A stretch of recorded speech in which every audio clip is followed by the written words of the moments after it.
O corpo em paz. A resolução do conflito tornou-se um tema importante para os acadêmicos, cursos universitários e teses de doutorado, mas duvido de que esse fato tenha favorecido muito a causa da paz.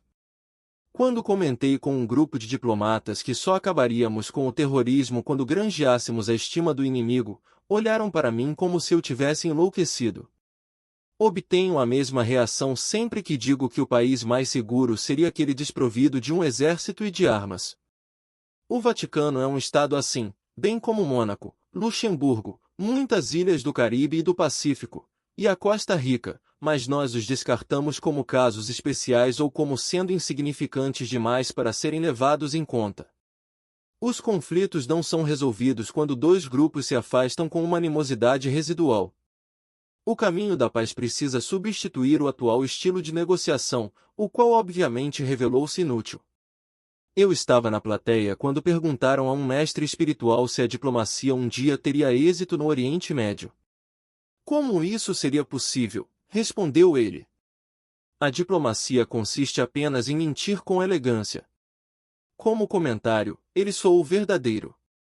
Quando duas nações que estão em guerra se reúnem para falar sobre a paz, seus diplomatas precisam mentir a respeito do que está de fato acontecendo. O que está efetivamente tendo lugar é irracional, confuso, brutal e repleto de raiva, porque essa é a natureza da guerra. Os jornais dos dois países estarão cheios de acusações sobre civis inocentes que são atingidos propositadamente. Haverá acusações de crimes de guerra e atrocidades praticadas pela outra parte. A disposição de ânimo nas ruas será rancorosa e a retórica insolente de Deus e país estará a todo vapor. Olhamos com o coração pesado para uma sequência de triunfos diplomáticos declarados que na realidade não foram nada disso. O exemplo clássico é uma famosa fotografia tirada em 1993 no gramado da Casa Branca. De um lado, o líder da OLP, Yasser Arafat, vestindo a costumeira cobertura árabe para a cabeça e o uniforme marrom do exército, estende a mão para o primeiro-ministro de Israel, Yitzhak Rabin, que traja um terno escuro.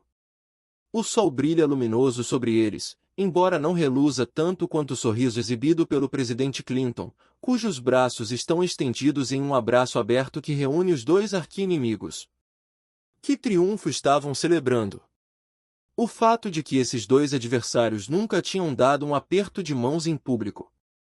Nos bastidores, mal conseguiam tolerar um ao outro, e a declaração de princípios formal que estavam assinando naquele dia era uma impostura. Logo Rabin seria assassinado por um dos seus próprios cidadãos, enquanto Arafat continuaria o arriscado zigue-zague de terror e negociações que acarretou um interminável sofrimento para o povo palestino. Passada mais de uma década, não resta um único fragmento dos antigos acordos. A quem precisamos informar que os dois lados estão travados em um conflito mais sangrento do que nunca. Não podemos fingir ser amigos quando estamos frente a frente na mesa de conversação e permanecer inimigos no coração. A famosa máxima que diz que a guerra é uma extensão da diplomacia só faz sentido quando admitimos que o oposto também é verdadeiro. A diplomacia é uma extensão da guerra. A mentira elegante é uma frente para uma campanha de morte que só fica menos intensa quando nenhum dos dois lados é capaz de causar um número suficiente de baixas no outro para declarar a vitória total. Antes de Rabin e Arafat, Henry Kissinger sentou-se a uma mesa com o norte-vietnamita Le Duc Tho em Paris. Tanto Kissinger quanto Le Duc Tho ganhariam o Prêmio Nobel da Paz em 1973 por terem dado um fim à Guerra do Vietnã, mas duvido de que tenham mencionado o que realmente estava acontecendo sob o aspecto emocional, mesmo que apenas por um momento. Se tivessem, a posição americana talvez tivesse sido a seguinte: sou poderoso e forte. Poderia varrê-lo do mapa com um único golpe e conseguir o que quero, mas alguma coisa está me segurando, de modo que estou lhe oferecendo a chance de sobreviver. Aceite a minha oferta antes que eu fique realmente zangado e o esmague. A posição norte-vietnamita talvez tivesse soado assim: você não é capaz de me ferir o suficiente para ganhar. Você atacou meu lar e a minha família, e prefiro morrer a vê-lo na minha casa.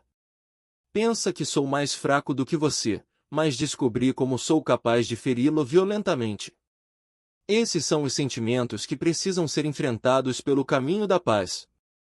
A paz possui métodos poderosos capazes de afastar as pessoas da noção distorcida de que a violência é a única escolha que elas têm. Soluções pacíficas como negociar conflitos por meio da paz. Mostre respeito pelo seu adversário. Reconheça a injustiça percebida. Acredite no perdão. Forme um vínculo no nível emocional. Desista das ações beligerantes. Reconheça valores opostos aos seus. Não faça um julgamento que condene seu adversário. Não fale em função da ideologia.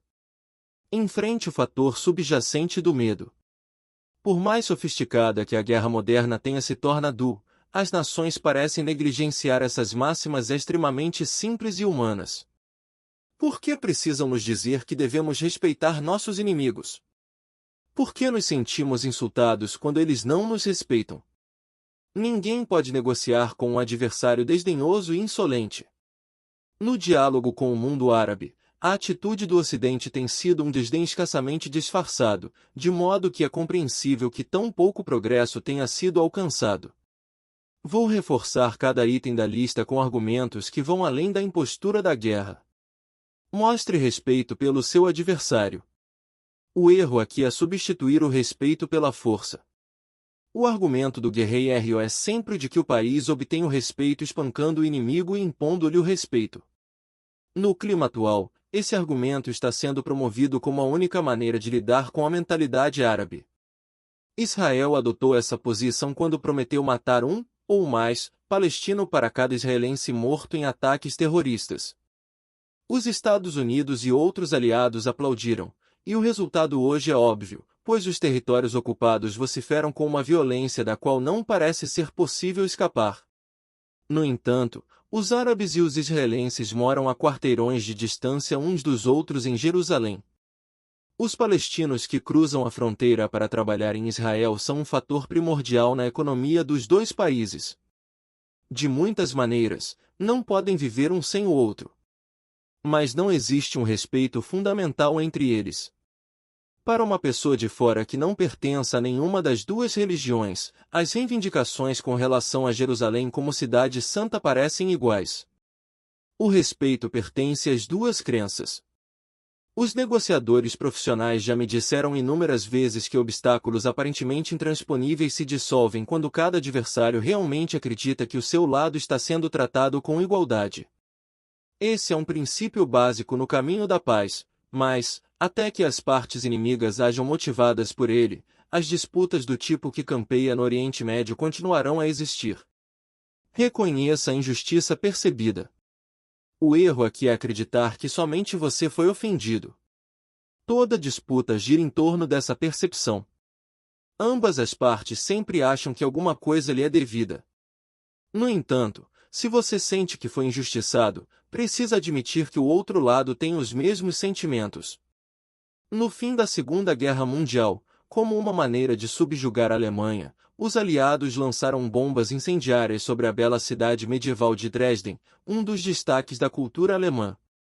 Cada pedaço da antiga cidade, inclusive a famosa catedral e a ópera, foi reduzido a escombros. O efeito esperado da desmoralização dos alemães foi nulo. A produção bélica na verdade aumentou.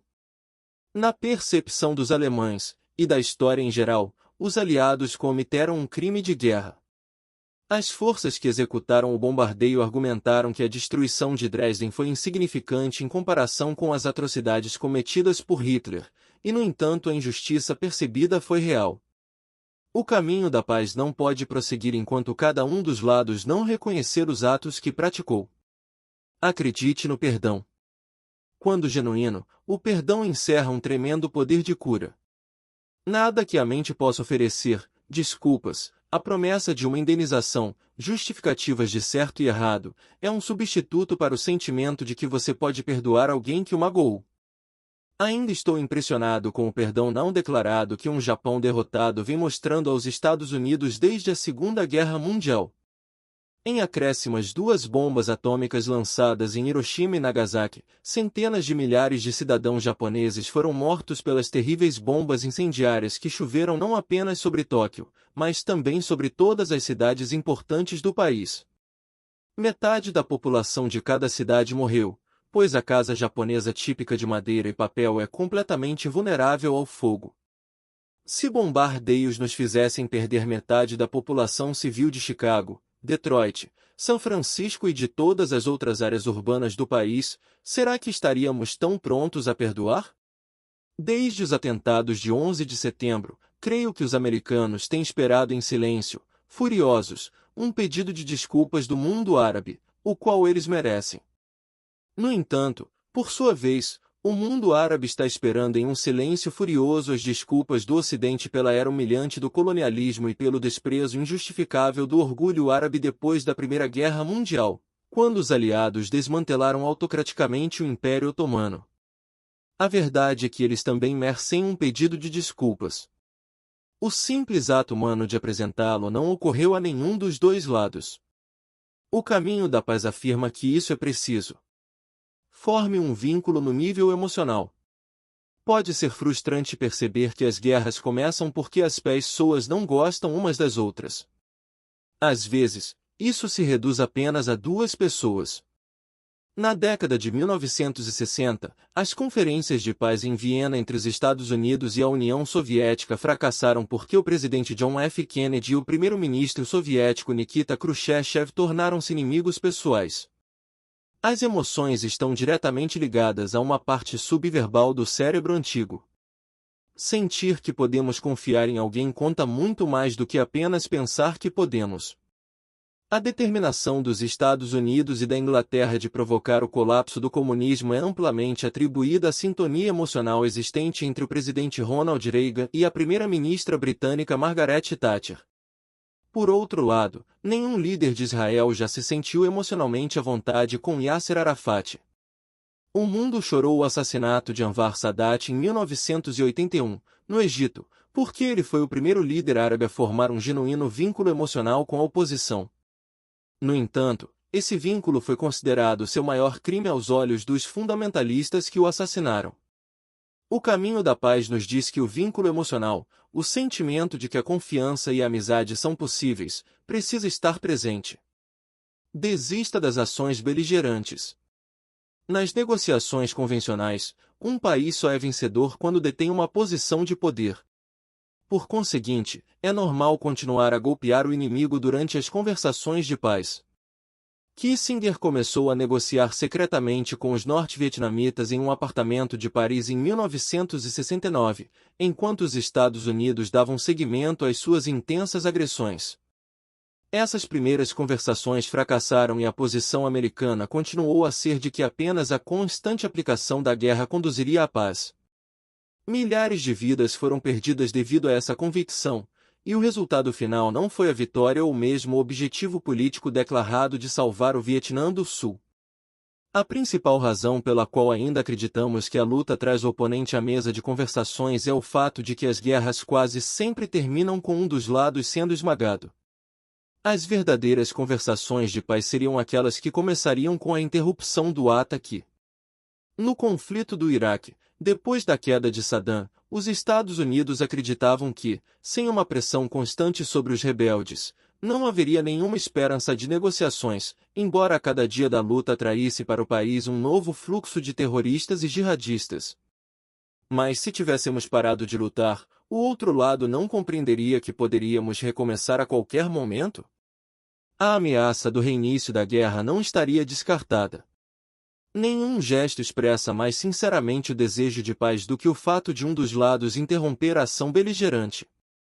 Reconheça valores opostos aos seus. Diz a sabedoria convencional que, quando duas partes negociam, tentam encontrar um denominador comum e motivos para fazer concessões mútuas. Na verdade, isso raramente funciona. Em um divórcio amargo, se você fica com a casa que eu amava e eu fico com as obras de arte que você adorava, o resultado é uma contemporização, porém não pacífica. Depois da Primeira Guerra Mundial, os aliados, vitoriosos, dividiram muitas partes do mundo, inclusive o Oriente Médio, os Balcãs, a Polônia, os Estados Bálticos e a Renânia, em territórios destinados a satisfazer diversos interesses e exigências. Como resultado, os ressentimentos se acirraram, as rivalidades étnicas e nacionais começaram a cozinhar em fogo lento, entrando depois em ebulição. 20 anos mais tarde, a guerra voltou, e ainda hoje estamos pagando o preço, como comprovam o conflito nos Balcãs e no mundo árabe. As negociações precisam começar com o reconhecimento de que o adversário possui valores muito diferentes dos seus. Se tivesse sido originalmente reconhecido, por exemplo, que o Iraque era na verdade formado por 3 regiões distintas dominadas pelos sunitas, xiitas e curdos, cada uma com direitos e tradições válidos, ninguém teria traçado um círculo arbitrário e dito: essas são as suas fronteiras. Agora vocês são um só povo. Vivam dessa maneira. Eles não teriam conseguido viver assim, não sem um ditador brutal, e nunca conseguiram. A contemporização forçada é inútil. No excelente documentário The Fog of War, A Névoa da Guerra, o ex-secretário de Defesa Robert S. McNamara revive o seu papel na Guerra do Vietnã. Ele relembra a turbulência daquela época bem como seus sentimentos conflituosos, que mantinha em segredo enquanto estava sendo caluniado publicamente por travar a Guerra de McNamara. O senhor idoso olha para a câmera e diz: se ao menos conhecêssemos o inimigo. Em retrospecto, compreendeu que os Estados Unidos não tinham praticamente nenhum conhecimento das convicções e das queixas dos norte-vietnamitas, sabiam pouco a respeito dos motivos pelos quais estavam lutando ou de quanta determinação efetivamente possuíam. Esse desconhecimento desempenhou um enorme papel na estupidez da guerra e no seu trágico resultado. O caminho da paz nos diz que temos de conhecer os valores dos nossos adversários, caso contrário nunca saberemos o que é e o que não é negociável. Não faça um julgamento que condene seu adversário. Quase todas as guerras começam porque ambos os lados acham que estão certos. Não existe um denominador comum, mesmo quando um dos lados transige moralmente as suas convicções. A lição clássica neste caso é a da Guerra Civil, conflito que começou apesar de sulistas no fundo saberem que escravidão era errada. A moralidade cristã e a visão do sofrimento cotidiano os tornaram intensamente conscientes de que estavam cometendo um pecado. Mas o fervor do norte abolicionista indispunha até mesmo os sulistas moderados. O peso do julgamento contra eles não causou uma mudança benéfica. Em vez disso, forçou uma postura defensiva e a recusa de negociar. O caminho da paz nos diz que não podemos esperar acabar com nenhum conflito enquanto um dos lados forçar o outro a defender os seus valores. Não fale em função da ideologia. Este assunto é tão crucial que já dediquei todo um capítulo a ele. Basta dizer aqui que as guerras se tornam muito piores quando se transformam em uma batalha de sistemas de crenças. Estes últimos são muito mais viscerais do que o termo sugere. As crenças não são eletivas. Simplesmente não escolhemos tê-las ou não. Mais exatamente, as crenças são a maneira pela qual justificamos todo o nosso modo de vida. A guerra atual na nossa cultura por causa do casamento entre homossexuais é um exemplo. Enquanto instituição religiosa, o casamento vem declinando constantemente desde a década de 1970. Um número muito maior de pessoas está apenas vivendo junto. O casamento aos poucos se transformou em um acordo civil dirigido por um oficial do cartório em vez de por um padre. A taxa de divórcio gira em torno de 50% à medida que o estigma moral ligado a ele torna-se coisa do passado. Apesar desses fatos, quando os homossexuais declararão o desejo de se casarem, um segmento considerável da população ficou indignado. A santidade do casamento estava sendo atacada, a lei natural que liga o homem e a mulher estava sendo violada. No entanto, era exatamente o oposto que estava acontecendo. Os homossexuais estavam reivindicando o casamento em uma época na qual grande parte da população heterossexual tinha desistido dele. O fato de a homossexualidade existir em todas as sociedades e em todos os períodos da história indica que ela é tão natural quanto a heterossexualidade, embora muito menos comum. No entanto, a ideologia torna os simples fatos irrelevantes. Os fundamentalistas que gritam contra o casamento entre homossexuais, e contra a vida homossexual de modo geral, vivem em um mundo de crenças autojustificáveis. A esperança fervorosa deles é que a realidade um dia se adapte à sua ideologia, e, quando isso não acontece, retaliam. A mesma atitude alimentou o comunismo durante 70 anos. O Estado soviético começou com uma explosão de otimismo ideológico e acabou com uma lamúria quando o ideal lentamente transformou-se em uma mentira. O caminho da paz é suficientemente sábio para nos dizer que toda ideologia precisa ser removida das negociações para que elas alcancem uma base realista para avançar. Enfrente o fator subjacente do medo. As guerras parecem girar em torno da raiva, mas na verdade giram em torno do medo. Esse é um fato difícil de ser enfrentado pelos combatentes. Em nome da firmeza e da invulnerabilidade, os países em guerra nunca admitem que têm medo um do outro. Seria de grande auxílio se o fizessem, porque é possível abordar o medo mútuo. Tudo o que é necessário é parar de fazer o que assusta o outro lado. No século XIII, os arqueiros ingleses desenvolveram a prática de armar as suas flechas com pontas de metal chamadas estiletes. Esse novo progresso lhes permitia perfurar as cotas de malha a uma distância de 90 metros. Também aprenderam a atirar com o arco de mão com muita rapidez, a uma velocidade de 20 flechas por minuto, em contraste com a besta, cujo mecanismo tinha de ser lentamente girado antes que a flecha pudesse ser lançada. Imagine o terror resultante quando os franceses, que ainda viviam de acordo com o código da dignidade de cavaleiro, descobriram que o inimigo tinha mudado as regras. A aproximação desajeitada dos cavaleiros oprimidos pelo peso da armadura desaparecera. De repente, um bando de soldados a pé derramando uma chuva de flechas puseram um fim aos antigos hábitos da guerra. O novo método aumentou o custo da guerra, pois a única escolha dos franceses foi retaliar na mesma moeda. Por que os dois lados não concordaram em que um aumento no medo era inaceitável? As armas continuaram a tornar-se mais inomináveis a cada década. O revólver já não era suficientemente inominável? Não precisávamos prosseguir com a metralhadora mecânica Gatling da Guerra Civil, o tanque blindado da Primeira Guerra Mundial e a bomba atômica. Os dois lados sempre souberam que o medo pode crescer pouco a pouco. De algum modo desprezamos esse conhecimento. O caminho da paz o traz para o primeiro plano.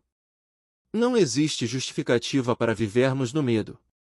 Como Freud colocou sucintamente, a ansiedade é a emoção mais indesejada. Ao enfrentar o fator medo, as nações poderiam retornar à verdadeira razão da própria vida, que é perseguir a felicidade e a verdade espiritual. Se promover o medo se tornasse indesculpável, as guerras desapareceriam. Todas elas estão a serviço do medo, por mais que a ideologia ou a moralidade possa afirmar o contrário. Se o caminho da paz oferece soluções tão claras para o conflito, por que seguimos na direção oposta durante tanto tempo? Será que somos tão intrinsecamente violentos que não conseguimos agir de outra maneira? Alguns cientistas acreditam que o nosso cérebro contém uma capacidade permanente para agressão, e que quando a guerra é deflagrada, simplesmente, pomos em prática o projeto que existe dentro de nós. Lembro-me de ter tomado conhecimento desse argumento pela primeira vez na década de 1960, quando pesquisas de campo realizadas com chimpanzés no seu habitat introduziram a noção dos machos alfa-dominantes. Hoje em dia, o fato de os machos lutarem pela dominância em todo o reino animal é um clichê, mas na época era espantoso ler sobre os paralelos entre o comportamento animal e o humano. Um macho alfa dominante tem a preferência na escolha das fêmeas para o acasalamento, lutando contra qualquer outro macho que tente se aproximar. Os chimpanzés, os gorilas e os babuínos são promíscuos, e, quando as fêmeas estão no cio, todos os machos são atraídos por elas. O macho dominante encontra-se em um estado de alerta permanente e acaba envolvendo-se em muitas lutas sem importância todos os dias, ou até mesmo a cada hora. Para continuar a ser um alfa, ele precisa ser fisicamente grande e forte, ter um temperamento agressivo e ser incansavelmente competitivo. O paralelo entre um grupo de chimpanzés e uma gangue de rua parece imediatamente óbvio. O hábito do confronto físico entre os machos, que recuo há milhares de anos, explica a prevalência da agressão em todas as culturas. Na pior das hipóteses, nenhum homem viril quer ser deixado de fora da luta pelo sucesso. Se a dominância na natureza exige competidores egoístas, cruéis e firmes, por que não aceitar esse modelo para nós mesmos, particularmente se o nosso cérebro for programado dessa maneira? Não será a paz uma fantasia biológica, uma perversão da natureza? Há também a questão relacionada do território, que respalda esse argumento. Embora possamos ter a impressão de que os animais vagam ao acaso pela floresta, estão na verdade em grande harmonia com os limites dos seus territórios. Esses limites separam bandos de babuínos, grupos de leões e até nuvens de pardais. Uma vez mais, os machos são geralmente responsáveis por proteger esses limites, o que fazem expulsando os outros machos que se aventuram dentro do território para tentar se acasalar com as fêmeas. A beleza do canto de um pássaro é irrelevante para um etólogo. O ar não está repleto de música, e sim de sinais de advertência enviados de macho para macho, dizendo: se você está ouvindo isto é porque está perto demais do meu território. Não entre. O paralelo humano uma vez mais parece óbvio: a guerra é territorial. A nação invasora está tentando se apossar de um novo território, que está sendo defendido porque a biologia o exige, como tem feito há éons. No entanto, se nos aprofundarmos na biologia da guerra e da paz, descobriremos que é igualmente nato em nós apresentar um comportamento oposto à agressividade com relação à sexualidade e ao território. A guerra constante é quase desconhecida entre as sociedades primitivas. Exceto no caso de uma tribo da Idade da Pedra na Nova Guiné, cuja cultura baseava-se em atacar diariamente a tribo do outro lado do rio. A antropologia não indica que os aborígenes vivam ou tenham vivido no estado de constante vigilância exibido pelos machos dominantes em um bando de babuínos. Os animais podem não ter outra escolha, mas nós temos. Há muito tempo, a sociedade humana aprendeu a buscar as vantagens da monogamia. Tornamos o incesto um tabu para que os filhos não disputem com o pai os favores sexuais da mãe.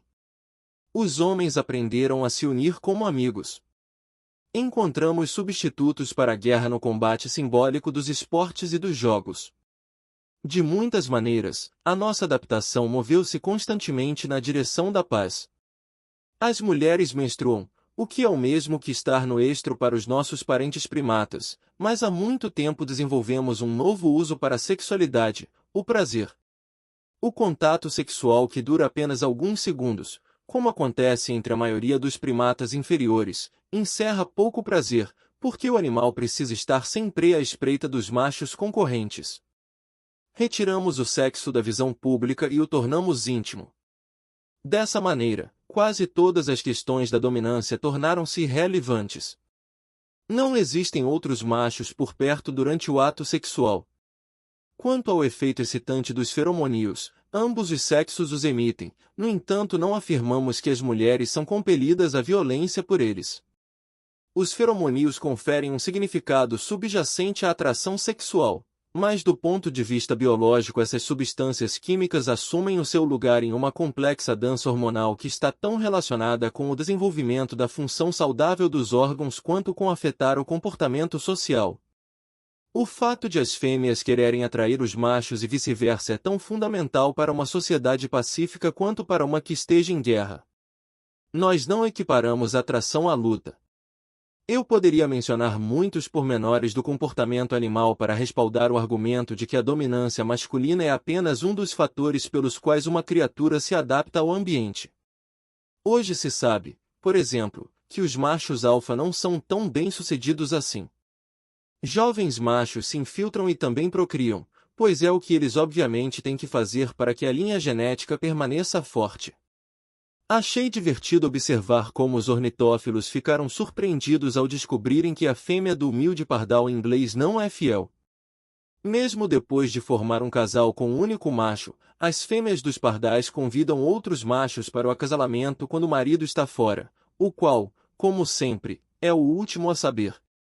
Outra noção sentimental precisa dar lugar ao comportamento complexo. Os animais cooperam tanto quanto competem, e talvez até mais. A interdependência é crucial em um ecossistema equilibrado.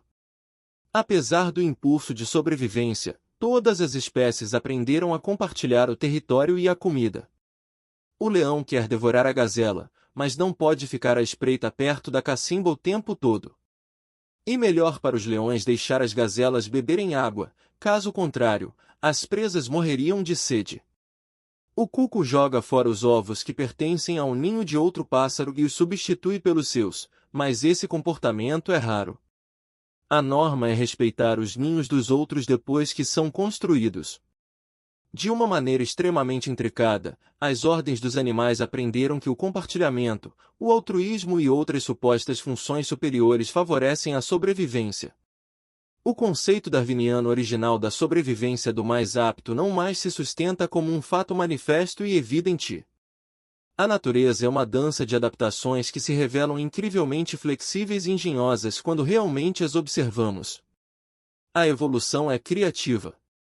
Ser cruel ou egoísta tem lugar ao lado de inúmeros outros comportamentos. Se a necessidade de travar a guerra não é inata, por que decidimos fazê-la? Os etólogos não podem estar totalmente errados. Em 1930, já no fim da carreira, Sigmund Freud publicou o seu livro mais pessimista, Civilization and its Discontents, A Civilização e as Suas Insatisfações. A época era de grande turbulência social. Poucos anos depois os nazistas expulsariam Freud de Viena. Há muito ele considerava a agressão um impulso inato. Se fossemos sinceros com nós mesmos, comentou ele ironicamente, teríamos de admitir que nada poderia nos dar mais prazer do que ver os nossos inimigos enforcados na árvore mais alta. No entanto, havia uma razão ainda mais profunda para ser pessimista a respeito da tendência humana para a violência. Aos olhos de Freud, os costumes da sociedade, que são pacíficos e envolvem a cooperação, estão em contradição com o que a nossa psique realmente deseja fazer, que é encontrar escoadouros ilimitados para os impulsos biológicos do sexo e da agressão.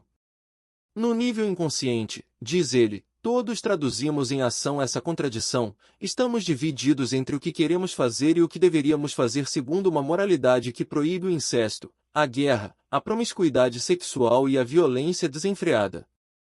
Tentamos nos ajustar à civilização porque é bom para nós vivermos legalmente em paz uns com os outros, mas os impulsos primitivos do id, que significa ele, neutro, em latim, a nossa parte que não escuta a razão, apresentam um obstáculo enorme e talvez insustentável à ideia de sermos civilizados. Como, em última análise, ele acreditava que a agressão inata não podia ser dominada, a perspectiva de Freud às vésperas do fascismo era especialmente sombria, mas apesar disso seu tipo de determinismo encerra o mesmo encanto que outros argumentos deterministas. Ele tem um ar de ser objetivo e cientificamente confirmado. Deixe o indivíduo fora de perigo por ter um comportamento violento porque ele me fez fazer isso. Pense em como automaticamente atribuímos o comportamento dos adolescentes aos hormônios em ebulição.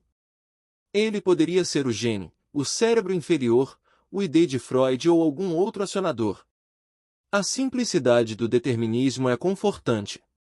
Podemos usar um slogan como os homens são de Marte, as mulheres são de Vênus, e instantaneamente surge uma explicação clara e bem definida para a batalha dos sexos.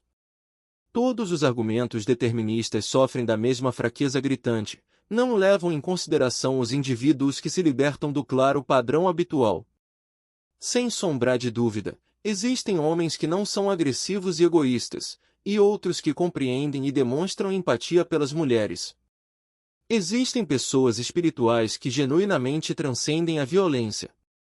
Por causa disso, somos obrigados a perguntar, como eles se tomaram assim?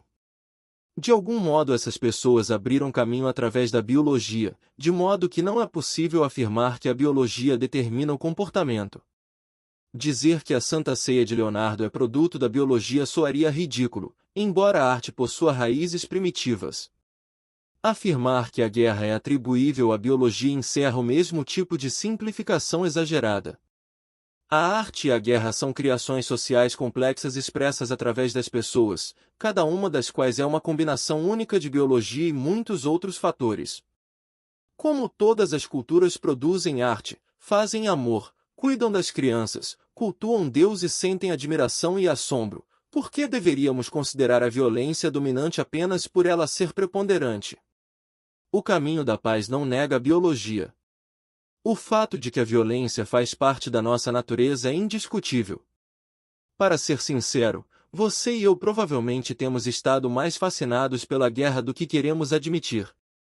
Nosso cérebro absorveu imagens de corpos empilhados em Auschwitz e de curdos envenenados com gás no Iraque, de crianças fugindo do napalm no Vietnã e africanos assassinados com machetes na África. O cadáver de um soldado americano sendo arrastado nu e mutilado pelas ruas da Somália e centenas de outros inomináveis resultados da violência. Essas imagens foram metabolizadas pelas nossas células. Armazenadas como memória, elas nos fazem ter pesadelos e despertam a culpa em nós, mas também afetam nossa mente inconsciente. No entanto, o cérebro não está isolado. Todas as células são inteligentes, e através de um fluxo constante de moléculas mensageiras nosso coração, fígado e rins, sem mencionar o sistema imunológico e as glândulas endócrinas, também absorveram essas mesmas imagens assustadoras.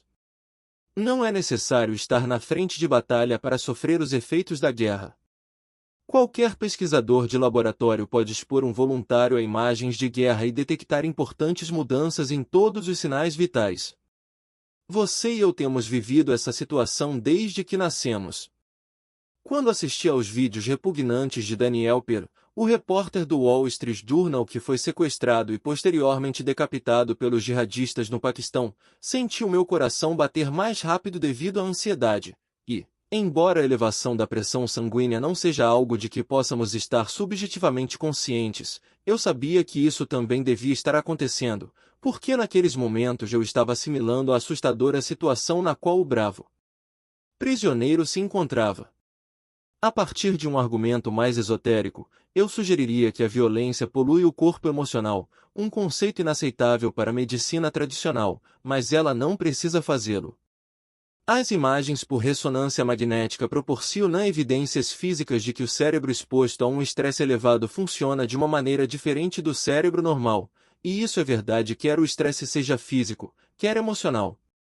As imagens por ressonância magnética são apenas outra peça do quebra-cabeça, porque indícios de que níveis elevados de cortisol e adrenalina, os supostos hormônios do estresse, exercem um efeito deteriorante no processo de envelhecimento já tinham se acumulado a partir de pesquisas hormonais. Em resumo, o corpo tranquilo não é igual ao corpo em estado de guerra. Quando atuamos a partir do corpo em estado de guerra, o mundo não é igual àquele em que operamos a partir do corpo tranquilo. No primeiro caso, achamos que existem perigos e ameaças por toda parte. Os hormônios do estresse são catabólicos, ou seja, interrompem o metabolismo e decompõem o tecido, em vez de formá-lo. Surtos de medo, acompanhados por um aumento da adrenalina, criam um constante efeito deteriorante.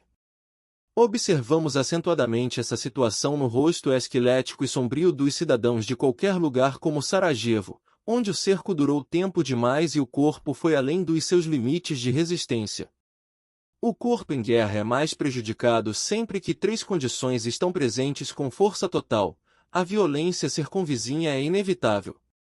Os surtos de violência ocorrem aleatoriamente. Não se tem controle sobre a violência. Descobriu-se nas trincheiras da Primeira Guerra Mundial que a fadiga de combate não é um teste de caráter.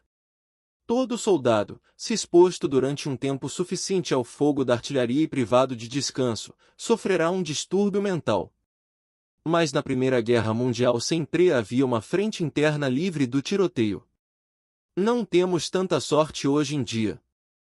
Cada notícia sobre o terrorismo nos faz lembrar que os três fatores estão presentes em casa. A ameaça é inevitável, os ataques ocorrem aleatoriamente e nenhum indivíduo pode controlar o resultado.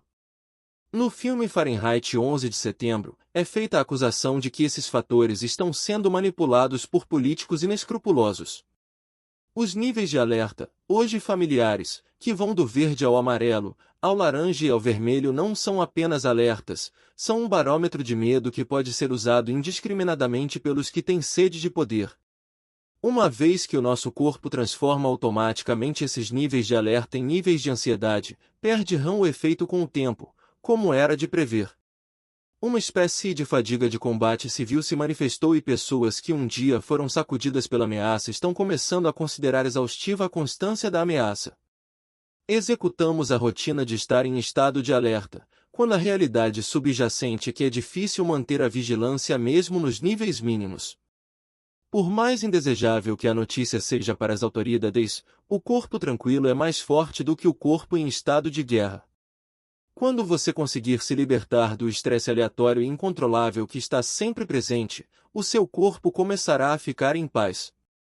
A medicina moderna já descobriu que o amor aumenta a resposta imunológica humana. Um pesquisador que exibiu um filme de Madre Teresa para voluntários escolhidos ao acaso descobriu que o sistema imunológico deles respondeu de imediato. O aumento da imunoglobulina chamada IgA demonstrou que a exposição ao amor efetivamente aumentava as defesas do corpo. Isso acontecia quer ou não os voluntários tivessem uma opinião favorável sobre Madre Teresa. O amor, portanto, tem o mesmo poder de modificar nosso corpo, só que de uma maneira positiva. As pessoas que se sentem amadas vivem mais tempo, resfriam-se menos, têm a pressão sanguínea mais baixa, menos ataques do coração e uma menor taxa de câncer. As pessoas que ficam viúvas e começam a se sentir sozinhas e menos amadas sofrem taxas mais elevadas de todas essas afecções, além de viverem menos.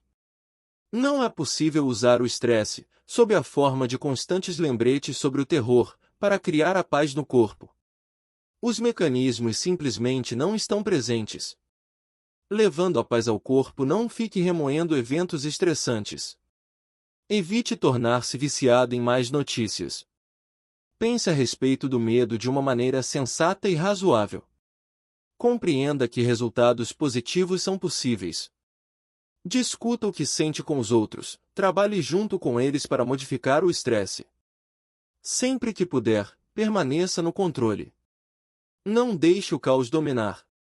Permaneça centralizado e, sempre que perder o equilíbrio, procure retornar ao centro.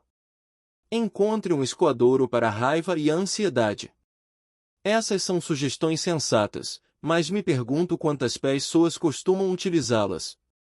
Para cada vez que dois amigos almoçam juntos e se queixam da vida que levam em uma época de guerra e terror, deveria haver outra em que especulariam sobre a melhor maneira de encontrar a paz. Em uma época de crise, levar a paz ao corpo pode parecer um emprego de tempo integral. Um amigo meu conversou comigo a respeito disso. Dormi até mais tarde no dia dos atentados de 11 de setembro. Acordei com mensagens telefônicas que pareciam histéricas, e quando liguei a televisão, fui arrastado para as cenas de caos e destruição. Mas de certo modo me senti imune. Após meditar durante 20 anos, consegui sentir empatia pelos sentimentos horríveis das pessoas, mas senti-me orgulhoso de poder me manter afastado, e enviar energia e uma luz de cura para elas em vez de chorar com elas. Aos poucos esse estado mudou.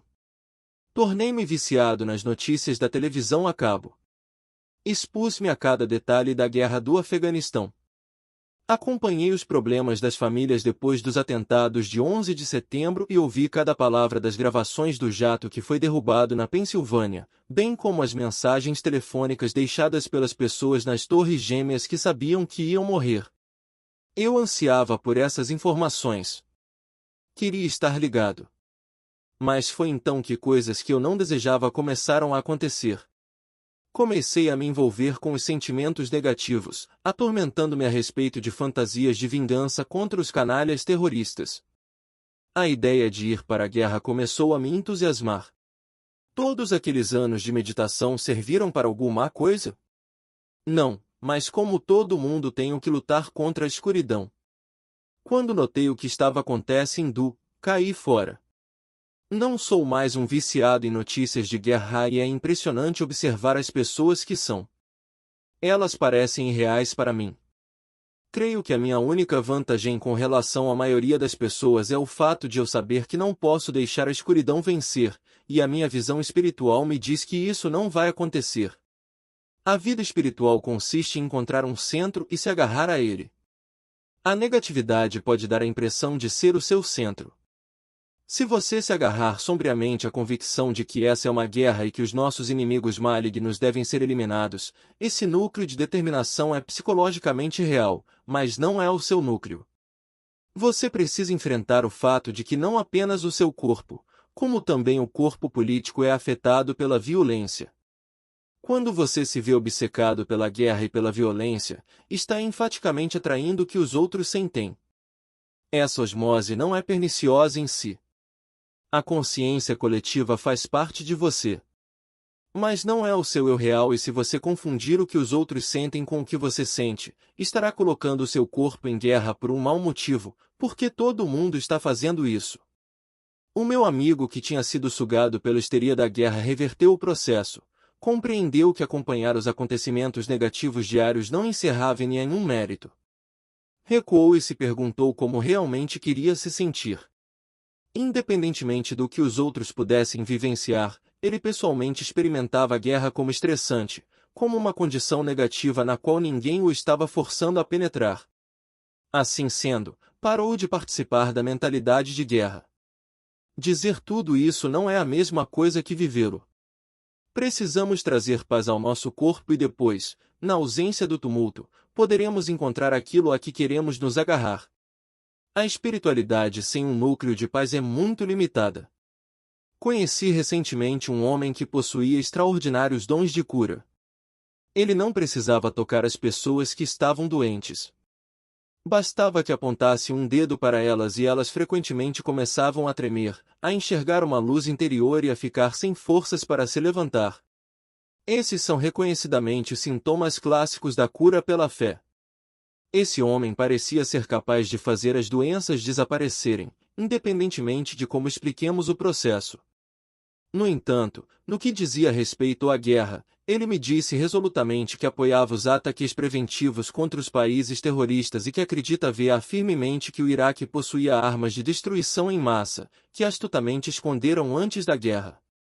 Vou votar em Bush porque ele apresenta uma maior probabilidade de nos manter em segurança, disse ele, repetindo as palavras da propaganda política e não os pensamentos de alguém que tinha enfrentado sua própria escuridão. Um número suficiente de pessoas já apoia matar o inimigo.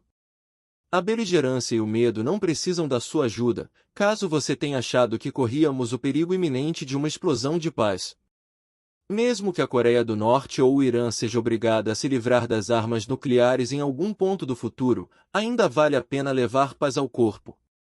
Isso pode servir de veículo para devolver a sensatez ao mundo. O argumento fundamental nesse caso é que o corpo em paz é normal, ao passo que o corpo em guerra não é. Nossa maior esperança. O que você faz em uma situação sem esperança? Como a esperança pode vir de novo em sua ajuda? O caminho da paz precisa responder a essas perguntas. A esperança é emocionalmente necessária em uma crise. Ela é uma das principais maneiras pelas quais nossa mente nos protege. No entanto, é difícil sentir esperança quando cada desastre é instantaneamente transmitido ao redor do mundo. Além disso, a esperança raramente é pura. Ela está sempre misturada na hierarquia emaranhada com outras emoções, inclusive as que estão em oposição à esperança, como o desespero, o medo, a raiva e a vingança. Devido a esse emaranhado, a esperança tem sido com frequência um disfarce para a violência. Quantas vezes não ouvimos os políticos, às vésperas da guerra, dizerem ao microfone o quão fervorosamente esperam que haja paz? É preciso fazer um elogio insincero à esperança mesmo quando o inimigo está sendo lançado na desesperança e esmagado sem misericórdia. Perdemos o contato com a realidade da esperança, que é uma força poderosa quando possui uma origem espiritual, mas um engodo quando não possui. Para demonstrar o que quero dizer, vou contar a história de uma esperança médica.